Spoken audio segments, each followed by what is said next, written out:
24 express देख रहे हैं आप और मैं हूं आपके साथ अनुष्का। महाराष्ट्र में 40 विधायकों के नेता एकनाथ शिंदे हैं और 103 विधायकों वाले बीजेपी के नेता देवेंद्र फडणवीस डिप्टी सीएम। देवेंद्र फडणवीस का कहना है कि आने वाले विधानसभा चुनाव में भी बड़ी पार्टी होने के बावजूद बीजेपी मुख्यमंत्री पद पर दावा नहीं करने वाली है। सबसे बड़ा सवाल है कि ऐसा क्यों?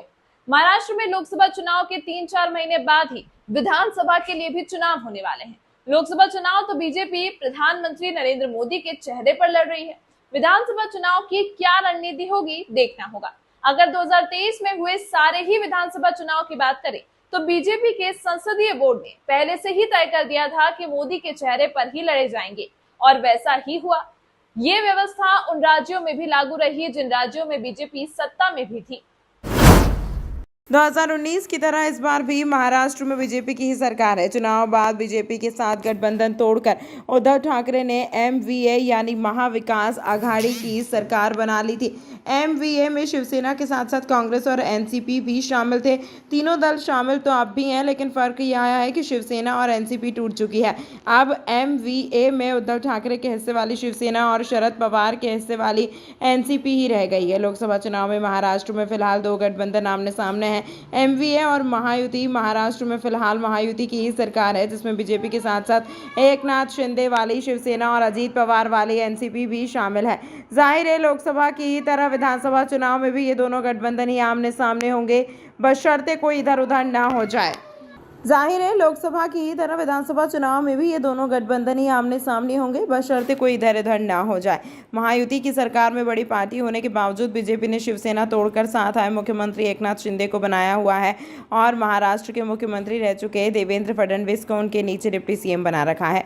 और मुद्दे की बात तो यह है कि देवेंद्र फडणवीस कह रहे हैं कि आगे भी बड़ा दल होने के बावजूद बीजेपी अपना मुख्यमंत्री बनाने की जिद नहीं करेगी। और सबसे बड़ा सवाल यही है कि आखिर बीजेपी ऐसा क्यों नहीं करेगी? क्या महाराष्ट्र में भी बीजेपी बिहार वाले फॉर्मूले के साथ ही राजनीति करेगी?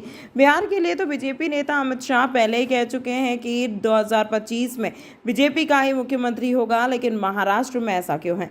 एक इंटरव्यू में महाराष्ट्र के डिप्टी सीएम देवेंद्र फडणवीस से पूछा गया कि क्या विधानसभा चुनाव में बीजेपी बड़े भाई की भूमिका में रहेगी। देवेंद्र फडणवीस का जवाब होता है, निश्चित रूप से बीजेपी सबसे बड़ी पार्टी है और इसके चलते हम लोग भी अपने सहयोगी दलों के मुकाबले ज़्यादा सीटों पर ही लड़ेंगे, लेकिन इसका मतलब यह नहीं कि हम मुख्यमंत्री की कुर्सी पर भी दावा ठोक दें। ऐसी सूरत में सबसे बड़ा सवाल भी यही बनता है कि आखिर सब कुछ होते हुए भी बीजेपी मुख्यमंत्री की कुर्सी पर दावा क्यों नहीं करने जा रही है?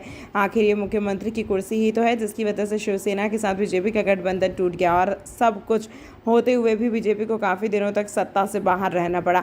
असल में उद्धव ठाकरे का कहना है कि चुनाव से पहले बीजेपी से ढाई साल तक अपना मुख्यमंत्री रखने की बात हुई थी, लेकिन बीजेपी ने उद्धव ठाकरे के इस दावे को साफ साफ खारिज कर दिया। बोल दिया कि बीजेपी और तब की शिवसेना के बीच ऐसी कोई शर्त तय नहीं हुई थी और इसी बात पर बीजेपी शिवसेना गठबंधन टूट गया था। एक रात की मेहनत में सुबह सुबह शपथ लेकर 72 घंटे के लिए देवेंद्र फडणवीस मुख्यमंत्री बन भी गए थे, लेकिन इस्तीफा देकर भागना पड़ा और फिर महाराष्ट्र में एमवीए की सरकार बन सके। लेकिन बाद में एकनाथ शिंदे की बगावत के कारण उद्धव ठाकरे की सरकार गिर गई और शिवसेना भी दो टुकड़ों में बंट गई। देवेंद्र फडणवीस को जब डिप्टी सीएम बनाया गया था तब बीजेपी के अंदर से भी नाराजगी का इजहार किया गया।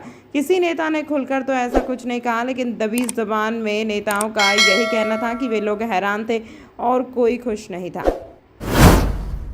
यह खबर आपको कैसी लगी हमें कमेंट करके अपनी राय जरूर दें। साथ ही इसी तरह की खबरों को देखने के लिए हमारे चैनल खबर 24 एक्सप्रेस को सब्सक्राइब करें।